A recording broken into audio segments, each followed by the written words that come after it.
Hello, I'm Jade, and thank you so much for being here this evening. I'll be talking you through the power of art in The Picture of Dorian Gray by Oscar Wilde, and how art can potentially influence our behaviour and our actions.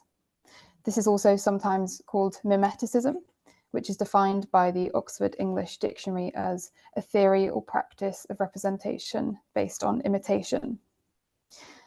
I'll be using the term art quite broadly here to incorporate both paintings and literature, and primarily I'll be drawing on the works of Oscar Wilde, including The Decay of Lying. I'll also be looking at some picture theory, such as The Power of Art by David Friedberg, and What Do Pictures Want by W.J.T. Mitchell, as well as theory by Tobin Sievers and David Phillips on the different impacts that art can have on people. For anyone who's interested, the page numbers referenced for the Dorian Gray quotations relate to the Norton Critical Edition, and for accessibility purposes, I'll be reading out image texts for all of the pictures included in this presentation. So for our opening image here on the left, the painting is Self-Portrait by Maxwell Ashby Armfield, painted in 1901.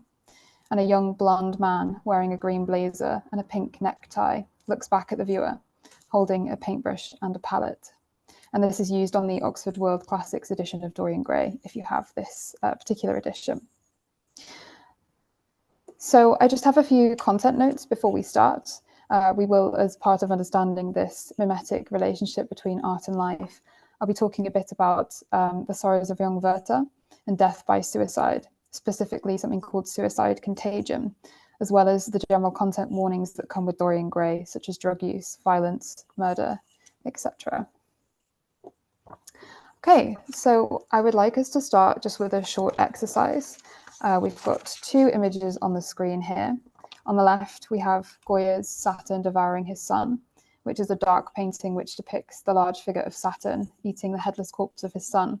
And on the right, we have a bright seascape by William Bell Scott, which shows a grassy, hilly coastline looking out over the sun shining on a calm sea. And so I'd like you to think about which painting you would feel most comfortable having on your bedroom wall. So this is perhaps quite an extreme example, but I'll give you a couple of seconds just to think about it and decide.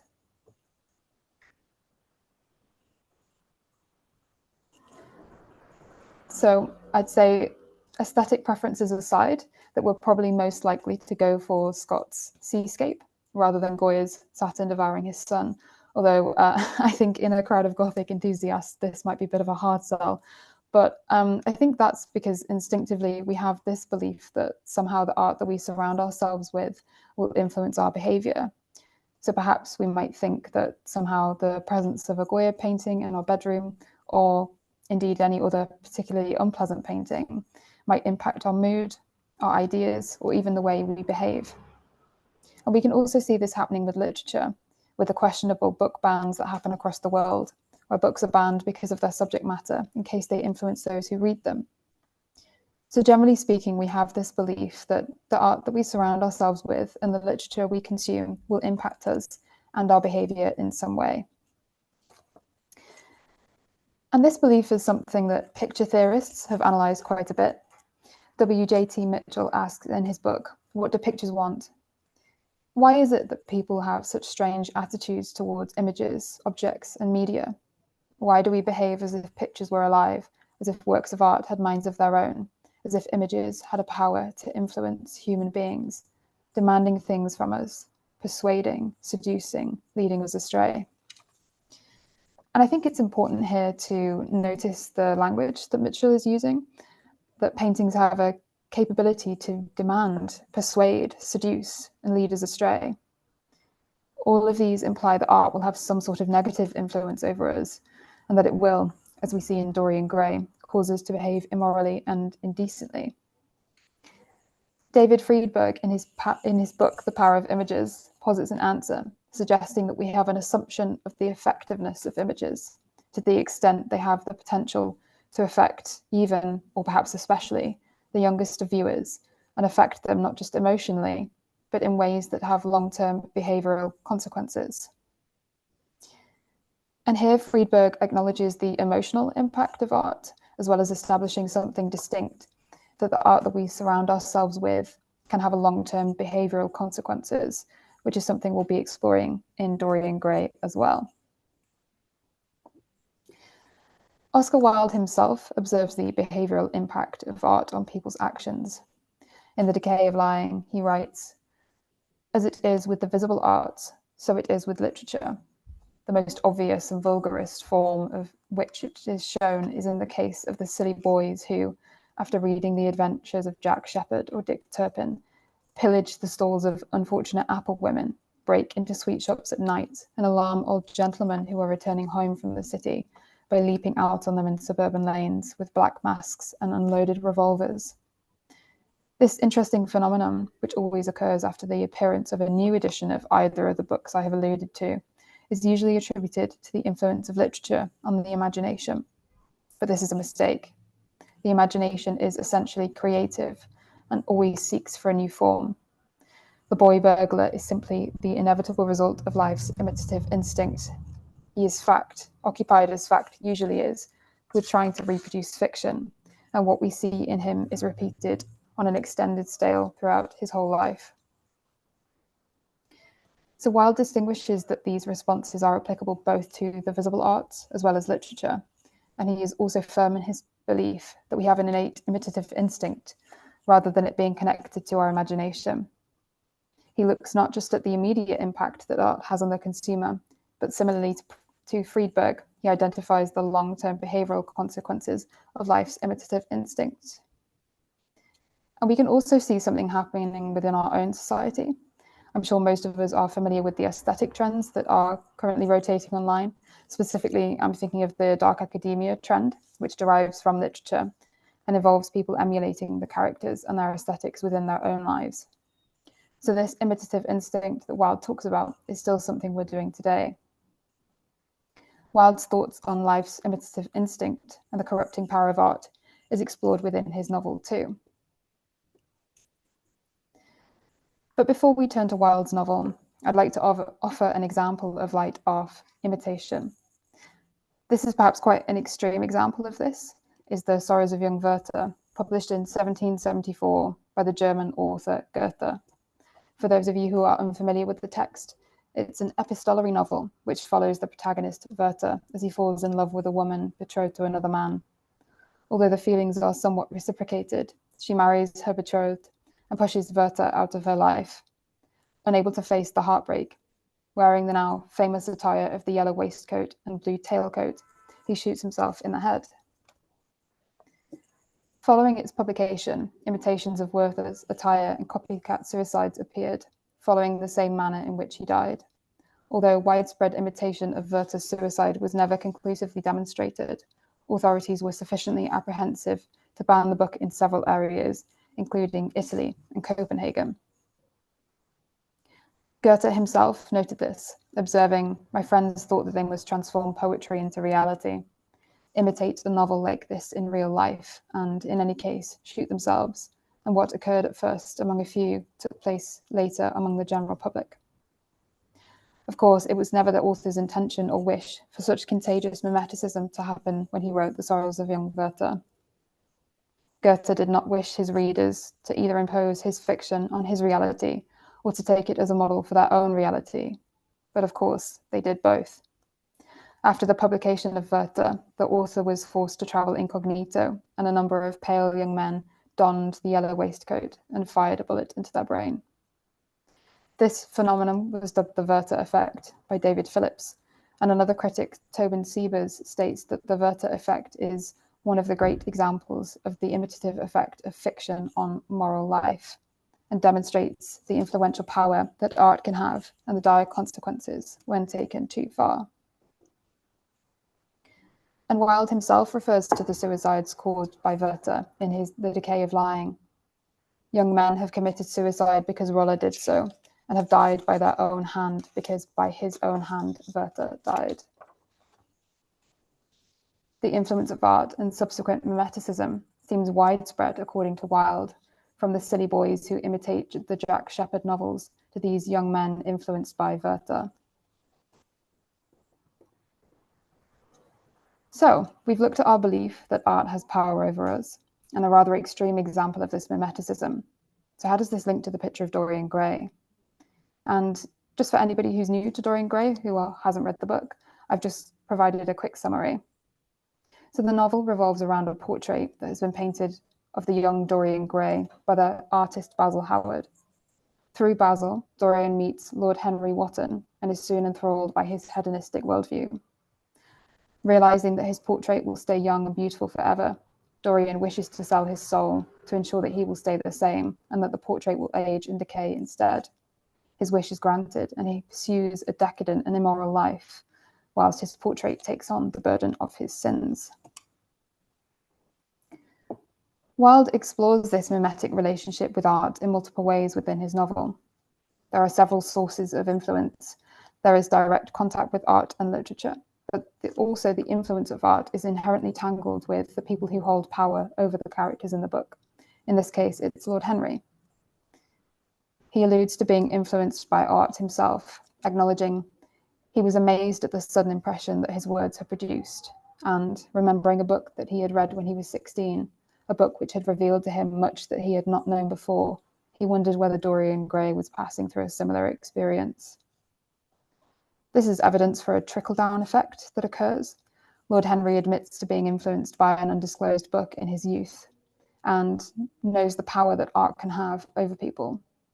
Knowing this, when Lord Henry sends Dorian the yellow book that later becomes a significant contribution to his corruption, the gift seems calculated and a deliberate attempt at corrupting Dorian's mind. Lord Henry himself even acknowledges influence and the problematic effect it can have. All influence is immoral from the scientific point of view, because to influence a person is to give him one's soul. He does not think his natural thoughts or burn with his natural passions. His virtues are not real to him. His sins, if there are such things as sins, are borrowed. He becomes an echo of someone else's music, an actor of a part that has not been written for him. Lord Henry has similar attitude to what Wilde writes in The Decay of Lying. Influence corrupts the personality to the point that they forget themselves, and the person becomes an echo of someone else. As previously mentioned, Lord Henry instigates the literary corruption of Dorian by sending him the yellow book, which, alongside his portrait, is one of the biggest influences over Dorian's life. Dorian addresses the impact and influence the book has on him, accusing Lord Henry, "You poisoned me with a book once. I should not forgive that." The specificity of poisoned shows that Dorian recognizes the book has been a negative influence rather than a benign one, and that he resents Lord Henry for giving it to him. So we're going to look in more detail now at both the aforementioned portrait and the yellow book, and we'll start by taking a look at his portrait. So on the left here, we have an example of Dorian's portrait taken from the 1945 film adaptation. And it was painted by an American artist, Ivan Albright. It shows a depiction of Dorian Gray towards the end of the book, when the painting displays the most of his corruption. This one was quite tricky to describe. It's a full-length portrait, and it's almost psychedelic in its depiction, with lots of different colours and warped walls and contorted items surrounding Dorian, which is perhaps reflective of Dorian's tumultuous mental state. Dorian is grey and distorted beyond recognition, and blood stains the floor beneath him. This is an interpretation of what the final version of Dorian's portrait might look like. In the book, Dorian has quite a complicated relationship with his portrait and influences his actions in many different ways. He acknowledges that the painting has destroyed me, and which seems to give the portrait agency over his life, and is further reiterated when Wilde writes that the portrait has a life of its own, which links to Mitchell's earlier picture theory, where he questions our attitudes towards paintings, the belief that paintings are alive and have the capacity to influence us. Dorian transforms from taking pleasure in watching the portrait change and decay to feeling burdened by its existence. The portrait causes a lot of anxiety for Dorian, particularly around the fear of it being discovered, as he sees it as evidence or a record, perhaps, for his sins. Wilde describes that Dorian was afraid. Sometimes he would suddenly leave his guests and rush back to town to see that the door had not been tampered with, that the picture was still there. Here, the picture is causing Dorian to behave erratically, and eventually this fear and disgust for what the portrait represents causes Dorian to stab his painting. There is, however, a particular example of the painting directly influencing Dorian's actions, which I'd like to focus on. Wilde writes that Dorian glanced at the picture, and suddenly an uncontrollable feeling of hatred for Basil Howard came over him, as though it had been suggested to him by the image on the canvas, whispered into his ear by those grinning lips. This uncontrollable feeling of hatred for Basil causes Dorian to murder him. Wilde suggests here, through the detail of the painting, as though it had been suggested to him by the image on the canvas, is one of the more explicit references to the painting directing Dorian's actions. Whilst this is tangled with the supernatural elements of the novel, Dorian commits murder at the behest, or so he believes, of the painting. Dorian uses the portrait as a scapegoat for his actions too. He thinks Basil had painted the portrait that had marred his life. It was the portrait that had done everything. He believes that Basil and the portrait is the instigator for the corruption that is ruining his life, taking almost no responsibility for his actions by using the portrait as a reason for his behavior. So now we're going to take a look at the Yellow Book. This is unspecified within the text itself, but Wilde later clarified in one of his 1895 trials that this is a reference to Against Nature by the French author Huysmans. So on the left, we have an image of the Penguin edition of Against Nature, which includes a painting on the front called The Yellow Scale by the Czech artist Kupka. It depicts a man reclining back in a chair, looking directly at the viewer, holding a book leisurely in one hand and a cigarette in the other. It is painted almost entirely with different shades of yellow.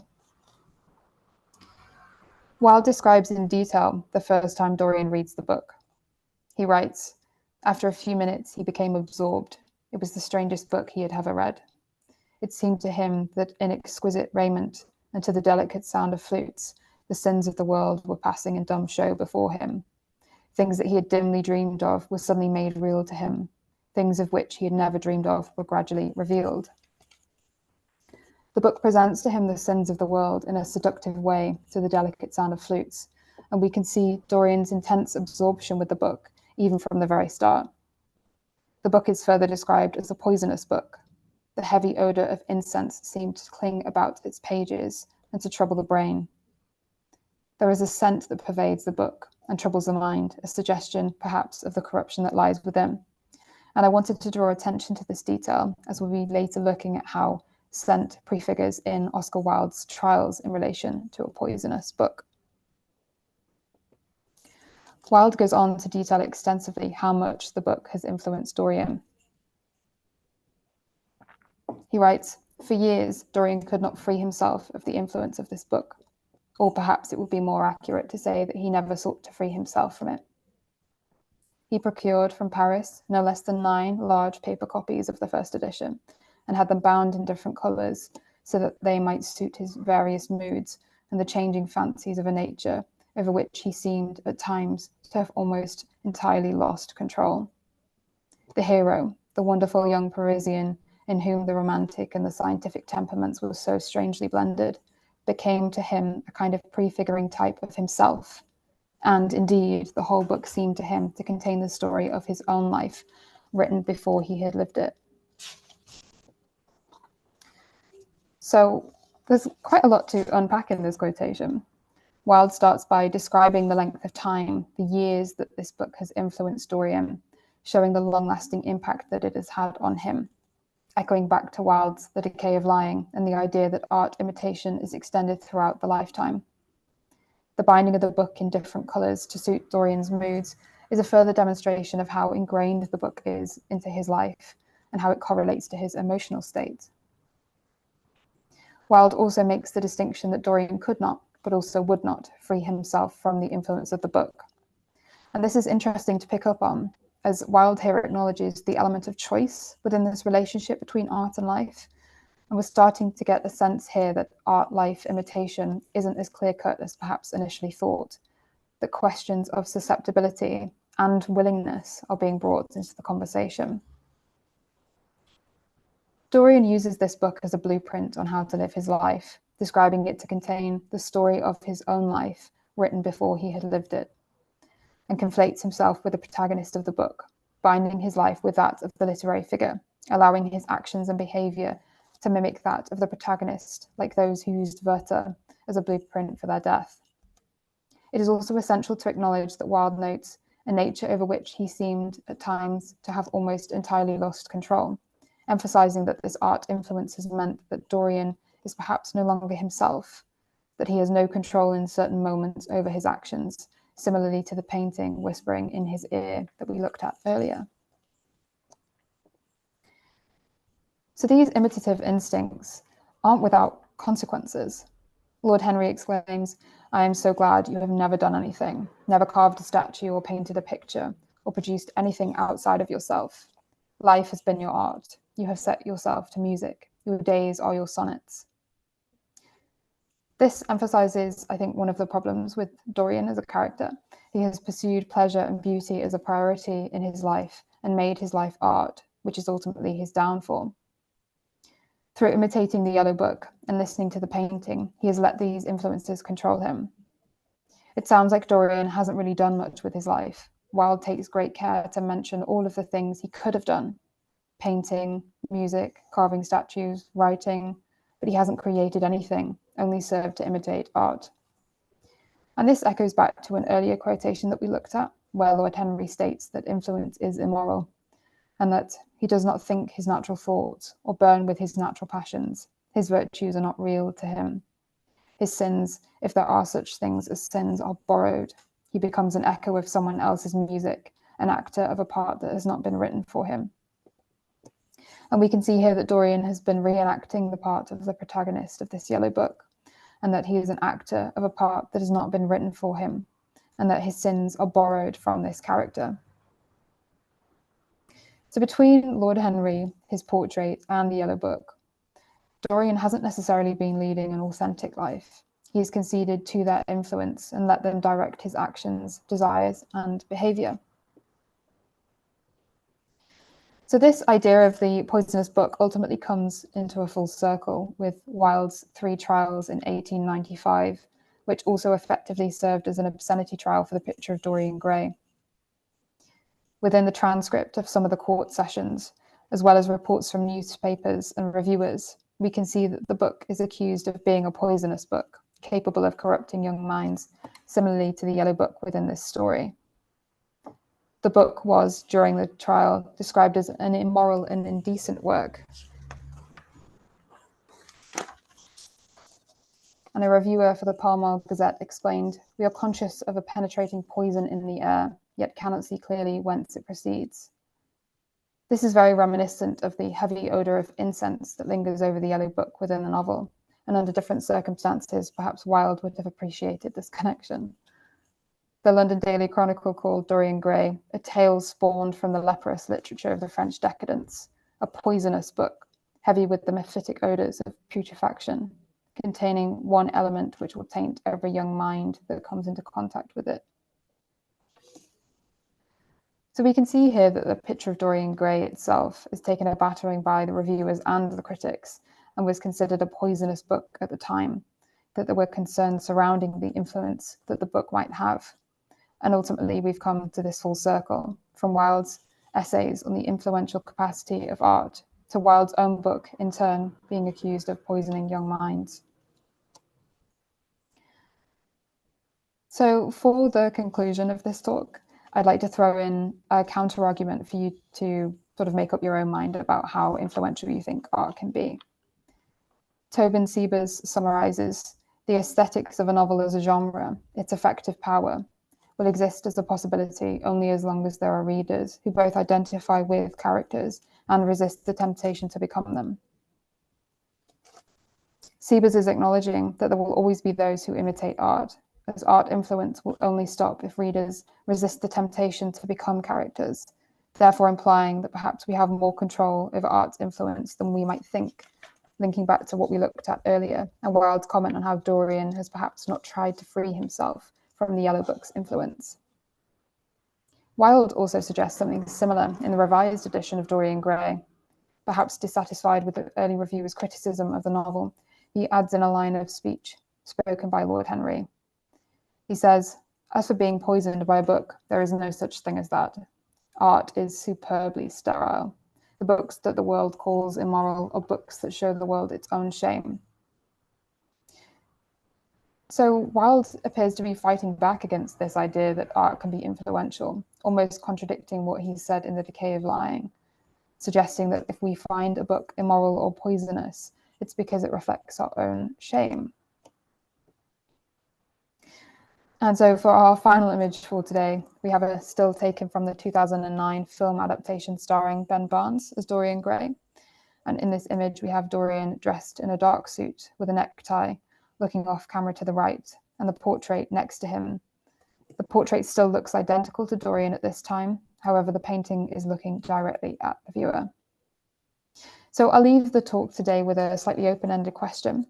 How influential do you think art really is, given what we've looked at? And how much control do you believe we have in resisting its influence?